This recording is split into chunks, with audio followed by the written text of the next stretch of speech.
Welcome to other video. ये है attack on Titan के फाइनल सीजन के एपिसोड 11 का रिव्यू। तो जानते हैं क्या हुआ अटैक ऑन टाइटन के फाइनल सीजन के एपिसोड 11 में। तो उसकी शुरुआत हम देख पाते हैं कि गैबी को कुछ दौरे आ रहे हैं जहाँ पर एक सिपाही उसकी तरफ बढ़ता है, जहाँ वो एक कपड़े के अंदर ईंट फंसा कर रखती है जिससे वो सिपाही को पटक पटक के मारती है, मतलब बहुत बुरी तरह से उसका कचूमर निकाल देती है। तो वो लोग इस तरह से जेल से बाहर भाग चुके हैं। तो देखते कितने दूर तक वो और जा सकते हैं और क्या कर सकते हो इस सबके अगेंस्ट। तो गैबी और फैल्को वहां से भागकर एक जंगल में जा चुके हैं, जहाँ गैबी इस बारे में बात कर रही है कि जेके एक धोखेबाज निकला। जहाँ गैबी अपने आर्म बैंड को नहीं छोड़ना चाहती क्योंकि वो आर्म बैंड निशानी है कि वो एक अच्छी एल्डियन है, जो रियलिटी में एक मिथ है। मतलब अच्छा एल्डियन या बुरा एल्डियन जैसा कुछ नहीं है, जहाँ पे इन सबको एक दूसरे को समझकर साथ मिलकर रहना चाहिए। तो इन सब बातों को लेकर गैबी लड़ रही है फैल्को से, और तभी वहाँ पर एक लड़की आ जाती है जो उन दोनों को लड़ता हुआ देखती है, जहाँ उनसे पूछती है कि क्या तुम लोग घर से भागे हुए हो, जिस जगह गैबी के लक्षण बिल्कुल भी ठीक नहीं लग रहे। पर बिना ज्यादा टेंशन लिए ये इनकी तरफ मदद का हाथ बढ़ाती है और इन्हें अपने घर इन्वाइट करती है। तो ये दोनों वहाँ पे अपने आप को इंट्रोड्यूस करते हैं, जहाँ पर फैल्को है बैन और गैबी है इसकी बहन मिया। हाँ मतलब मिया।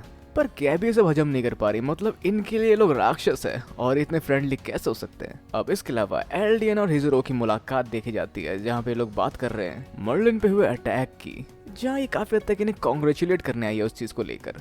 और आइस बर्स्ट क्रिस्टल की मदद से ये बना पाई एक जहाज जो मुझे काफी हद तक एरोप्लेन की तरह लग रहा है, जो उड़ सकती है और स्टील की है, जो भारी भी है पर उड़ सकती है। जहाँ पे इनके लिए पहली बार होगा हवर बोर्ड को छोड़कर कुछ और जो उड़ रहा होगा। मतलब देखते हैं क्या निकलता है ये और क्या काम आता है इन लोगों की ये टेक्नोलॉजी। तो इस सब के अलावा nation want to know what to do and what they do, मतलब इन लोगों ने क्या किया इनके पैसों का और क्या हो रहा है रियलिटी में। तो कुछ लोग हैं जो क्रांतिकारी है, जो चाहते हैं आज़ादी एरन की, क्योंकि जो भी एरन ने किया है ये लोग कह रहे हैं उसने सही किया है। मतलब काफ़ी हद तक ये काफ़ी ज़्यादा कंट्रोवर्शियल बात है, जहाँ पे वो लोग इतनी दफाई नहीं बचाना चाहते थे, लेकिन एरन ने काफ़ी सारे निर्दोष लोगों को मार दिया और काफ़ी कुछ बुरा किया उस समय।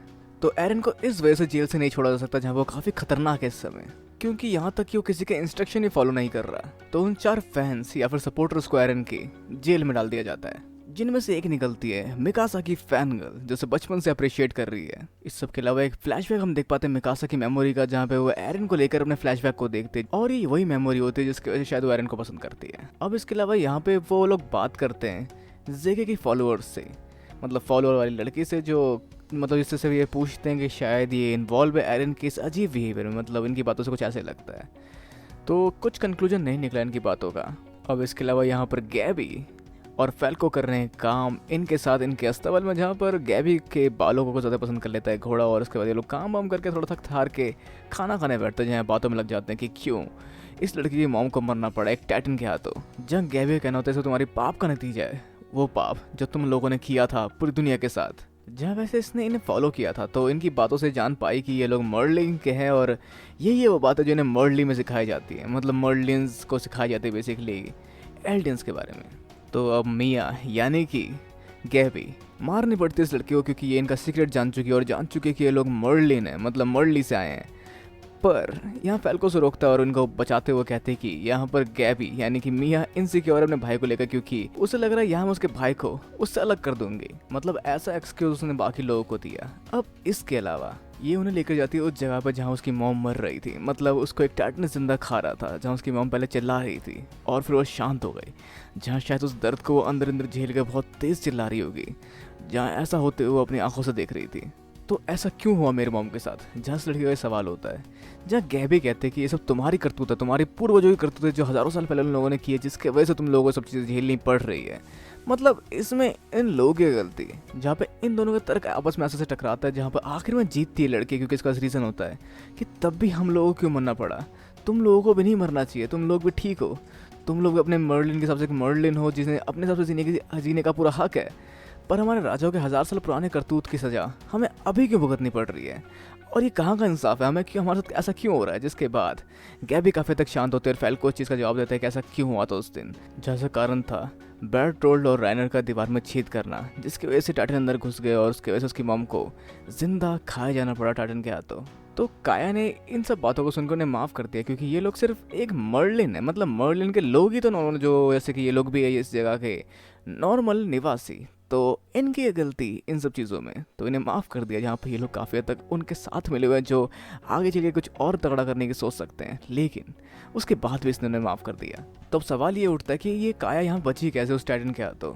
तो यहाँ पे एक लड़की थी जो कि काया की अभी की उम्र से थोड़ी बड़ी थी, जिसने काया की मदद की उस टाइटन से बचने में और टाइटन को रोकने में, जहाँ पे वो थी मेरे ख्याल से काफ़ी हद तक शाशा, जिसने कुल्हाड़ी और तीर कमान से उस टाइटन की बैंड बजा दी, जिसको हम पहले के सीजन में देख चुके हैं। अब इसके अलावा काया ने ले जाती है एक ऐसे रेस्टोरेंट में जो मर्लिन चलाते हैं, जो इनकी हेल्प शायद कर सकते हैं। अब इसके बाद आके हम पहुंचते हैं मर्लिन में, जहाँ पर ये लोग जांच रहे उस जगह को जहाँ पे सारी चीज़ें हुई, और उन्हें मिला बीच टाइटन के अंदर से सिर्फ हाथ और पैर के अवशेष जेके के, जहाँ शायद जेके ने अपनी मौत का झूठा नाटक रचा है, क्योंकि यहाँ जो डिवाइस मिले थे उन्हें एल्डियंस के, उसमें काफ़ी तक मर्लिन टेक्नोलॉजी इस्तेमाल की गई देखी जा सकती है। और साथ में वो एयरशिप जिसको एल्डियंस बिल्कुल नहीं चला सकते, जो काफ़ी हद तक मर्लिन्स की इन्वेंशन है। तो उनके पास 6 महीने वहाँ अटैक करने के लिए और तैयारी करने के लिए, जहाँ पूरी दुनिया की आर्मी मिलकर वहाँ अटैक करने वाली है। लेकिन वहाँ पर गैबी और फैल्को भी है, जिनको बचाने के लिए इन्हें वेट नहीं करना चाहिए और जल्दी से वहाँ हमला बोलना चाहिए, ताकि वो गैबी और फैल्को को वहाँ से बचा सके और जल्दी से कुछ ना कुछ कर सके